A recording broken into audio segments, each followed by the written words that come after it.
Good morning. Happy Sunday. May Sunday with John Francis Lico.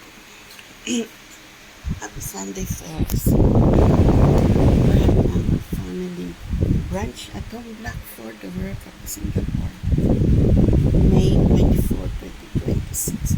There's Lizzie Boy, the retired man. There's Lizzie Boy, the retired man.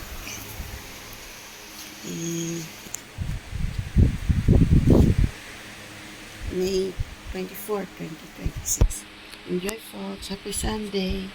We're having a bihon, Chinese bihon with karagi chicken and eggs. Okay, and then eggs. Okay. Enjoy, folks. At the Blackford Overcup. Our family brunch. Happy Sunday. May Sunday with 12 Happy Sunday. Enjoy Singapore.